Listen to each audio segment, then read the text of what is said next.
ये कहानी विजय सावलकर नाम के एक आदमी के इर्द गिर्द घूमती है जो एक मिडिल क्लास फैमिली मैन होता है जिसकी एक टीवी केबल की छोटी सी दुकान रहती है।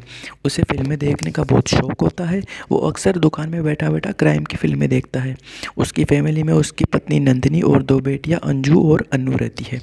वो हमेशा मार्टिन अंकल के रेस्टोरेंट में चाय पीने जाता है जिसके पास ही में पुलिस थाना होता है और एक नया पुलिस थाना और बन रहा होता है जिसकी वजह से सभी पुलिस वाले भी उस रेस्टोरेंट में आते रहते हैं। विजय की सबसे अच्छी दोस्ती रहती है सिवाय एक पुलिस वाले गाय तोंडे के। विजय बहुत कंजूस रहता है लेकिन एक दिन अपनी फैमिली के जिद करने की वजह से उन्हें घुमा कर लाता है। घर आने के बाद उसकी बड़ी बेटी अंजू उसे अपने स्कूल के नेचर कैंप में जाने की बात बोलती है। विजय पहले तो मना कर देता है लेकिन अपनी पत्नी के बोलने पर परमिशन दे देता है। अब अंजू अपनी स्कूल के उस कैंप में जाती है। वहाँ सैम नाम का लड़का उसकी फ़ोटो खींचता रहता है अपने फ़ोन में। अंजू उसे इग्नोर कर देती है। अब अंजू घर आ जाती है और एक दिन घर का कुछ सामान लाने बाजार जाती है। वो घर वापस आ रही होती है तभी वो लड़का सैम कार लेकर आता है। वो अंजू के पास आता है और बोलता है तुमने मुझे पहचाना? तब वो बोलती है हाँ, हम नेचर कैंप में मिले थे। वो उसे अपने फ़ोन में एक वीडियो दिखाता है जो उसने उस नेचर कैंप में अंजू की छुपकर बना ली थी।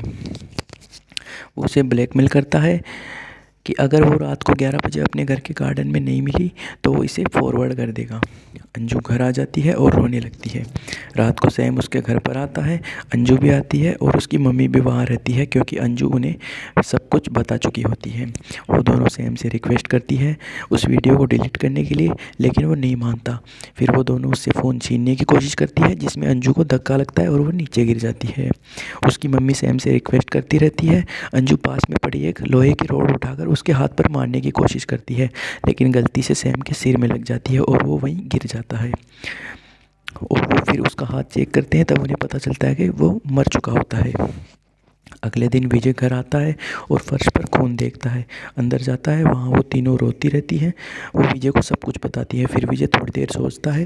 फिर उसकी नज़र उस टूटे हुए फ़ोन पर जाती है जिसे अंजू ने तोड़ दिया था।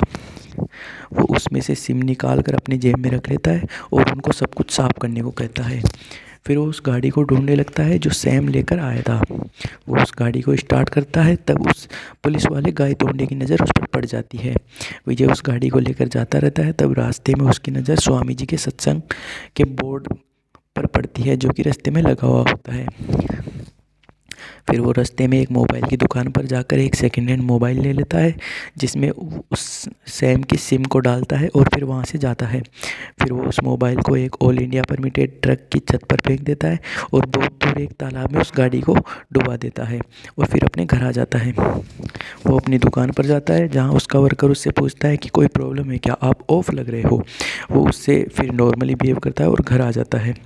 उसकी फैमिली बहुत डरी हुई होती है। फिर वो उन सबको अपना प्लान बताता है और उनसे कहता है कि पुलिस यहाँ ज़रूर आएगी लेकिन हमें बिल्कुल भी घबराना नहीं है। फिर वो सामान पैक करने के लिए कहता है कि हम 2 दिन के लिए स्वामी जी के सत्संग में जा रहे हैं जिसका बोर्ड उसने रास्ते में देखा था। और फिर वो घर से दूर पंजी सत्संग में आ जाते हैं। फिर 2 दिन वहीं बिताते हैं। 2 दिन बाद अपने घर आ जाते हैं। उसकी पत्नी उससे सैम के बारे में बात करती है तब वो बोलता है कौन सैम, मैं किसी सैम को नहीं जानता और तुम भी सब कुछ भूल जाओ। उन्हें पता चलता है कि सैम गोवा पुलिस की आईजी मीरा का बेटा रहता है। अब आईजी पूरी पुलिस फोर्स को अपने बेटे को ढूंढने में लगा देती है। विजय अपने परिवार को कहता है पुलिस के सामने हमें बिल्कुल नॉर्मल रहना है क्योंकि उनके पास सिर्फ एक सबूत है, हमारा डर। अब पुलिस को वो कार मिल जाती है जिसे विजय ने तालाब में डुबा दिया था। गायतोंडे उस कार को देखता है और बोलता है मैंने विजय को इस कार को ले जाते हुए देखा था 2 तारीख को। सभी पुलिस वाले उसे डांटते हैं कि तुम विजय से अपनी पर्सनल दुश्मनी निकालने के लिए उसे इस केस में घसीटना चाहते हो, लेकिन वो बोलता है कि मैं सच बोल रहा हूँ। फिर वो पुलिस वाले अंजू के स्कूल में जाते हैं और अंजू से सवाल पूछने लगते हैं लेकिन अंजू ऐसे जवाब देती है जैसे कुछ हुआ ही ना हो। फिर वो पुलिस वाले विजय के घर जाते हैं। विजय आता है और बताता है कि अंजू की स्कूल से फ़ोन आया था कि आप उससे पूछताछ करने गए थे। फिर वो पुलिस वाले विजय से पूछते हैं तुम 2 अक्टूबर की रात को कहाँ थे? तो विजय उन्हें बताता है वह 2 अक्टूबर को अपनी फैमिली के साथ स्वामी जी के सत्संग में गया था और दूसरे दिन शाम को घर आया था। और वो उन्हें अपने सारे बिल और टिकट दे देता है जो उसने 2 और 3 अक्टूबर को खर्च किए थे। पुलिस वाले वहाँ से आ जाते हैं। आईजी मीरा विजय और उसकी फैमिली को पूछताछ के लिए बुलाने को कहती है। पुलिस सभी से अलग अलग पूछताछ करती है। सभी बिल्कुल सटीक जवाब देते हैं जैसा कि विजय ने समझाया था। फिर वो वहाँ से चल जाते हैं, लेकिन आईजी मीरा को उसकी छोटी बेटी अन्नू पर शक हो जाता है कि वह इतनी जल्दी जल्दी जवाब कैसे देती है। वो सभी पुलिस वालों को कहती है कि विजय ने जो कहानी सुनाई उसके सभी किरदारों को लेके आओ। फिर पुलिस उन सभी को ले आती है जिनसे विजय 2 और 3 तारीख को मिला था। उनसे पूछताछ करते हैं, लेकिन सभी एक ही जवाब देते हैं कि विजय 2 तारीख को सत्संग में था और 3 को घर आया था।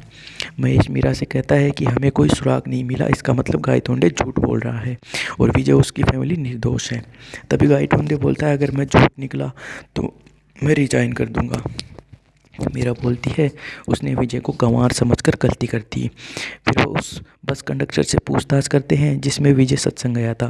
पूछताछ में पता चलता है कि विजय तालेगांव बस स्टैंड पर एक एटीएम में पैसा निकलवाने के लिए रुका था। मीरा एटीएम से सीसीटीवी रिकॉर्ड मंगाने के लिए बोलती है। प्रभु सर उससे पूछता है कि तुम्हें कैसे पता कि विजय 2 और 3 को सत्संग गया था।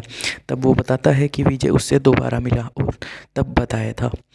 फिर सावंत सीसीटीवी फुटेज लेकर आता है जिसमें विजय मौजूद रहता है जैसा कि उसने बताया 3 बजे के आसपास। फिर मीरा को विजय का प्लान रियलाइजेशन होता है। वो बोलती है कि विजय ने 2 और 3 तारीख को रिक्रिएट किया है, जिसकी वजह से वो सभी अपने बयान पर कायम रहे, क्योंकि उन्होंने उस कहानी को रचा ही नहीं बल्कि जिया भी है। तब प्रभु सर बोलता है कि एक दिन उसके बीवी और बच्चे बीमार हो गए थे जिसके उसने मेडिकल बिल भी दिखाए थे। तब मीरा बताती है कि दवा के नकली बिल आसानी से बन जाते हैं। उसने हमें स्टार्टिंग में बिल ही दिखाए थे। फिर वो बोलती है कि विजय ने ये गेम बहुत अच्छे से खेली है, लेकिन उसे पता है कि उसने ये कैसे किया होगा। विजय अक्टूबर को सैम की कार से पणजी गया होगा। वहाँ वो फ़ोन खरीद कर उसमें सैम की सिम डालकर उसे किसी नेशनल परमिट वाले ट्रक में फेंक दिया होगा और फिर उस कार को पानी में डंप कर दिया होगा।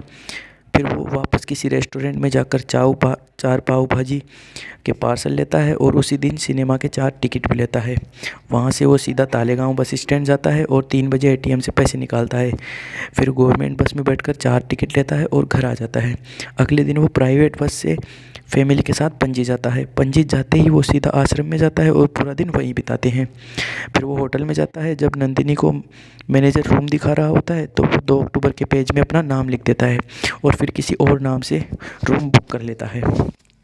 नेक्स्ट मॉर्निंग वो उसी रेस्टोरेंट में जाते हैं जहाँ से उसने 3 तारीख को पाव भाजी ली थी और आज भी पाव भाजी ही ऑर्डर करता है। फिर फिल्म देखने जाते हैं। वहाँ प्रोजेक्ट के जान पहचान बना लेते हैं। प्रोजेक्टर के साथ में जान पहचान बना लेते हैं। फिर लौटते समय बस कंडक्टर से भी दोस्ती कर लेता है। फिर वो घर आकर उस दिन के सभी बिलों को फाड़ देता है और केवल 3 तारीख के ही बिल पुलिस को दिखाता है। वो कुछ दिन बाद फिर पणजी जाता है और उन सब लोगों के दिमाग में 2 और 3 अक्टूबर की बात फिट कर देता है, जिसकी वजह से उन्हें पता ही नहीं चलता कि वो झूठा बयान दे रहे हैं। उसके बाद मीरा बोलती है कि इतना सब कुछ जानने के बाद भी कुछ नहीं कर सकते क्योंकि उनके पास कोई एविडेंस नहीं है। फिर मीरा उनके कन्फेशन रिकॉर्ड करने का डिसीजन लेती है। दूसरे दिन विजय और उसके फैमिली को पुलिस स्टेशन लाया जाता है। वहाँ उनसे पूछताछ की जाती है। गायतोंडे विजय को मारने भी लगता है सच बुलवाने के लिए। मीरा लेडीज़ पुलिस को भी नंदिनी से सच बुलवाने के लिए हाथ उठाने को कहती है। इतने में सैम का दोस्त एलेक्स पुलिस स्टेशन आ जाता है।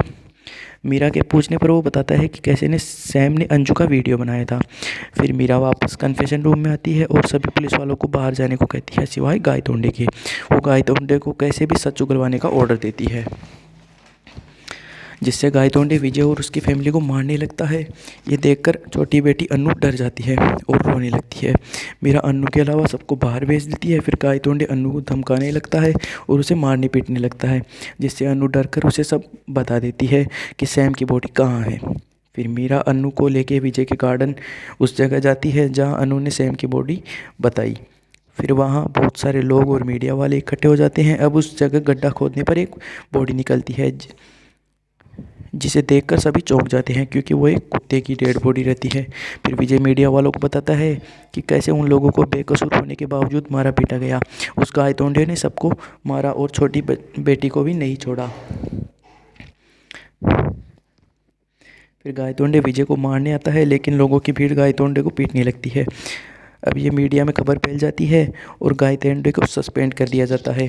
आईजी मीरा भी रिजाइन कर देती है। कोर्ट पुलिस को ऑर्डर देती है कि बिना कोर्ट की परमिशन के पुलिस विजय से पूछताछ नहीं कर सकती। अगले दिन नंदिनी विजय से पूछती है कि उसने डेड बॉडी कहाँ छुपाई। तब वह बताता है कि उसे डाउट था तुम लोग सच बोल दोगे, इसलिए मैंने डेड बॉडी दूसरी जगह दफना दिया। लेकिन वो ये नहीं बताता कि उसने कहाँ दफनाया। फिर एक पुलिस की कार आती है जिसमें से एक पुलिस वाला उतरता है और विजय को धीरे से कुछ बोलता है। फिर विजय उसके साथ जाता है जो उसे महेश और मीरा के पास लेके जाता है। महेश विजय से पूछता है कि क्या हम हमारे बेटे सैम का वेट करें या नहीं करें, बस इतना बता दो। विजय उनको इनडायरेक्टली बताता है कि तुम्हें सैम का वेट नहीं करना चाहिए।